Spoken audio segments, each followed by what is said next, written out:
Saya akan ngaji tentang betapa mudahnya berbuat baik dan betapa mudahnya bersosialisasi yang jadi kebutuhan sosial masyarakat. Kemudian di saat yang sama sebagai kebaikan menurut Islam.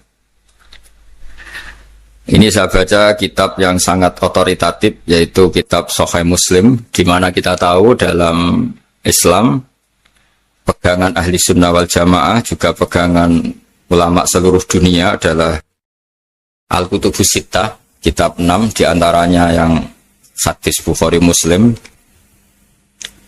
Di sini ketika Nabi ditanya tentang beberapa kebaikan, yaitu dari pertanyaan ayul a'mali afdol, amal apa yang terbaik, di antaranya Nabi menyebut sekian: iman billah, iman kepada Allah Ta'ala. Kemudian ini yang penting dilakukan semua pemimpin, oleh bupati, oleh wakil bupati, oleh seluruh pemimpin, baik struktural maupun kultural, maupun pemimpin kecil, yaitu di keluarga.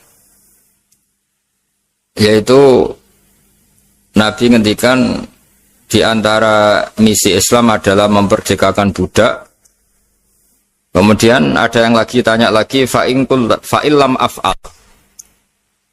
Lalu dari sekian kebaikan yang butuh biaya itu saya tidak mampu melakukan ya Rasulullah. Kalau nyumbang masjid saya tidak mampu. Kalau berbuat bikin fasilitas umum saya tidak mampu. Ada yang sekian pertanyaan dari sahabat, kalau misalnya kebaikan yang butuh biaya kami tidak mampu, termasuk di sini disebutkan kemampuan berhaji, kemampuan zakat, kemampuan sedekah. Kalau semua itu kami tidak mampu ya Rasulullah. Kata Nabi, tu'inu soni'an aw tasna'u li akhirat. Ini di Sahih Muslim di bab iman dengan judul Babu Bayani Kaunil Iman Billah Afdalal A'mal. Kalau saya tidak mampu semua melakukan itu ya Rasulullah, yaitu melakukan kebaikan yang butuh biaya, kayak bangun masjid, bangun jalan, bangun fasilitas-fasilitas publik. Tu'inu soni'an aw tasna'u li akhirat. Tu'inu nulungi sira soni'an ing wong sing ahli sun'ah, ahli kreatif, atau ahli, kalau orang sekarang itu bilang dia pekerja. Dia pekerja rumahan atau production house atau apa saja. Aw tasna'u li akhirat. Atau kamu membantu orang yang tidak punya pekerjaan. Terus sahabat masih tanya, aro'aita indo'iftu an ba'dil amal. Kalau semua kebaikan aktif saya tidak mampu melakukan ya Rasulullah, kebaikan menolong orang lain, kebaikan yang bersifat aktif. Jawabnya Nabi, dan ini pegangan saya, pegangan kita semua, panduan dari Rasulullah SAW, Nabi ngendikan, takufu syarroka anin nas fa innaha shadaqatun minka ala nafsik. Ya, saya ulang lagi, takufu syarroka anin nas fa innaha shadaqatun minka ala nafsik. Kamu dalam berislam cukup menjaga supaya kejelekan kamu tidak punya imbas pada orang lain. Ya, ini penting dalam Islam. Jadi kalau tidak bisa berbuat baik, potensi keburukan kita jangan sampai menimpa orang lain. Keburukan itu bisa kejahatan kriminal, bisa kejahatan pidana atau merugikan orang lain, atau kejahatan yang tidak sampai kriminal tapi mengganggu orang lain. Misalnya contoh gampang ini, saya sumpek-sumpeknya sendiri ingin jalan-jalan, main di teman yang di jam kerja. Ini kan sumpek-sumpeknya saya sendiri ingin hiburan, terus wisata atau dolan ke teman yang sebetulnya saat itu dia mungkin ngaji atau kerja atau harus memenuhi kewajiban cari nafkah. Gara-gara nemuin saya, akhirnya dia dikomplain sama majikannya, atau gara-gara nemuin saya, dia akhirnya tidak ngaji sama santrinya, atau gara-gara nemuin saya, dia terganggu aktivitasnya. Itu juga tidak boleh, karena berarti keburukan kita punya akibat pada orang lain. Jadi kaidah dalam Islam itu kalau tidak berbuat baik, potensi keburukan kita ini jangan sampai menimpa orang lain. Sehingga di sini Islam menyarankan uzlah. Uzlah itu nyepi. Jadi misalnya kita baru penat, baru bawaannya itu emosi, baru gak suka kumpul orang, itu ya sebaiknya jangan jalan-jalan. Karena di antara kebaikan Islam itu tabassum, senyum, atau talqatu wajhin, ceria. Tapi karena kita mungkin jatuh kredit, jatuh hutang, atau punya masalah keluarga, sehingga bawaan kita itu emosi. Nah, dalam seperti ini sebaiknya uzlah, menutup diri. Sehingga kata Rasulullah SAW, dalam zaman akhir di antara kebaikan itu kamu meninggalkan manusia, aktivitasnya, kemudian watada'un nas min syarrik, kamu meninggalkan manusia supaya nggak kena keburukan kamu. Jadi ada momen, ada saat di mana kita mungkin kalau ketemu orang itu bawaannya ingin sengak, ingin ngomong yang nggak enak, atau kita baru penat, itu sebaiknya uzlah saja, mengurung diri di kamar atau isolasi sendiri, karena bawaannya baru emosi.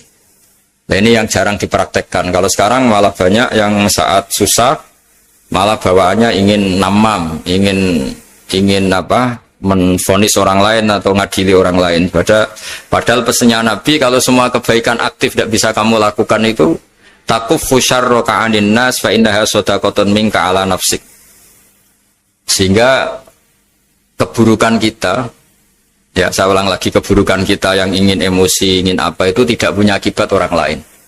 Di sini kearifannya Rasulullah SAW, beliau masyhur ngendikan, layak dilqodi wa hutban. Jangan sampai seorang hakim bikin keputusan ketika emosi, karena bawaannya orang emosi itu pasti nggak terkontrol intelektualnya, nggak terkontrol nuraninya, nggak terkontrol semua sifat baiknya. Itu kalau punya keputusan bahaya sekali. Sehingga Nabi dari awal ngendikan layak dilqodi wa hutban. Orang yang sedang emosi tinggi jangan bikin keputusan penting. Kemudian oleh ulama diteruskan juga jangan bikin keputusan penting orang yang sangat lapar, atau yang sangat kenyang, atau yang sangat ngantuk, atau yang super sibuk. Jadi hal-hal yang potensi buruk dalam mengambil keputusan itu harus ditinggalkan. Sehingga misalnya bupati atau wakil bupati kalau sedang tidak nyaman dengan suasana apa, nggak boleh rapat kemudian memutuskan keputusan penting. Begitu juga kiai dan semuanya. Nah, ini yang supaya otoritatif. Kenapa saya bawa kitab itu logikanya jelas ya. Kita sebagai dai, sebagai ustadz, atau sebagai mubalek, atau sebagai siapa saja, yang ingin kita wariskan ke umat Rasulullah adalah dawuh-dawuhnya Nabi. Dan kalau kita ngaji tidak pakai kitab, itu sebenarnya umat kita jejali dengan pikiran kita, dengan ide kita. Jangan-jangan ide kita, pikiran kita ini tidak mewarisi pikiran Islam, tapi pikiran kita atau emosi kita. Tapi kalau kita baca kitab, artinya umat ini berhak mendapat apa yang diteladankan dan disabdakan oleh Rasulullah SAW. Tapi kalau kita, itu pasti inginnya itu kita. Misalnya kita Bupati Banyuwangi, mungkin kita akan cerita Banyuwangi dengan asik. Tapi bagi daerah lain, apa urgensinya bagi saya? Begitu juga kalau kita kiai, mungkin kita akan cerita fadhilnya kiai. Tapi bagi orang lain yang keutamaannya jadi pekerja, jadi satpam, jadi guru, jadi pegawai negeri yang adil. Sehingga subjektivitas kita ini akan tinggi. Tapi kalau kita sebagai kiai baca hadis, maka umat ini mendapatkan panduan dari Rasulullah SAW. Nah, dari sekian panduan itu, kata Nabi, jika Anda tidak bisa berbuat kebaikan aktif, maka kebaikan yang harus Anda lakukan adalah potensi kejelekan kamu jangan menimpa orang lain. Makanya saya berkali-kali bilang, saya ini termasuk kiai yang jarang main ke alumni. Karena tadi kadang-kadang alumni itu sudah mau kerja di tempat kerjanya atau mau janjian ngantar anaknya sekolah. Gara-gara ada saya, mungkin semua itu dibatalkan. Sehingga silaturahim itu juga harus dimanage supaya tidak mengganggu haknya orang yang kita silaturahimi. Jangan sampai silaturahim jam 9, saatnya orang kerja, kemudian dia dapat peringatan dari pabriknya gara-gara sering didolani kiainya. Itu kan jadi ribet. Atau kiai karena sering didolani terus tidak ngaji, menutupi tamu terus. Itu kan jadi ribet. Apapun itu, sehingga orang itu harus berpikir perilakunya itu tidak punya akibat la doror wa la diror. Jangan mengganggu dirinya, juga jangan mengganggu orang lain. Ini oleh Nabi disebut takuffu syarra ka'adin nas fa innaha shadaqatun minka ala nafsik. Sifat buruk kamu itu harus dijaga supaya tidak menimpa orang lain, dan itu berarti menjadi sedekah kamu atau amal kamu pada diri kamu sendiri. Jadi ini penting dimaklumatkan ke semua kita bahwa saat kita tidak bisa berbuat baik aktif, misalnya nggak bisa sedekah, nggak bisa menolong orang, setidaknya keburukan kita tidak menimpa orang lain. Nah, termasuk keburukan yang terselubung adalah kita punya pikiran yang menurut kita ini hebat, tapi bagi orang lain mungkin bahaya. Misalnya kita punya pikiran ingin jadi orang kaya raya yang dermawan. Itu artinya kan pikiran baik karena ingin jadi dermawan. Tapi artinya bayangkan orang lain tuh miskin semua butuh derma kamu. Mana mau orang lain kamu bayangkan miskin butuh derma kamu. Orang lain juga bayangkan dirinya kaya gak butuh derma kamu. Itu namanya kebaikan yang subjektif. Kamu ingin jadi kiai yang ngajarin orang banyak. Oke, itu baik. Tapi kan berarti kamu bayangkan orang lain gak bisa ngaji terus kamu saja yang bisa ngaji sehingga kamu yang ngajarin. Ya sudahlah, kebaikan itu udah usah muluk-muluk seperti itu. Jadi apa yang ditakdirkan kita jadi bupati ya jadi yang baik, menolong pekerja-pekerja yang baik. Saya kemarin diceritain banyak oleh Mas Anas aktivitas Pemda Banyuwangi yang menolong banyak orang, juga masyarakat juga saling menolong dan seterusnya dan terusnya. Jadi ini jelas maksud saya supaya bupati dan semuanya pemimpin melakukan kebaikan itu berdasar panduan dari Rasulullah SAW, di mana di antara aturan yang dianjurkan beliau adalah aktivitas kita sebagai manusia adalah tu'inu soni'an au tasna'uli akhrat. Saya ulang lagi, saya ulang teks hadisnya secara lengkap supaya dapat berkahnya Rasulullah SAW. Ada beberapa pertanyaan dari sahabat, ya Rasulullah, jika saya tidak bisa berbuat baik yang berbiaya atau tidak bisa berbuat baik yang aktif, apa yang saya harus lakukan?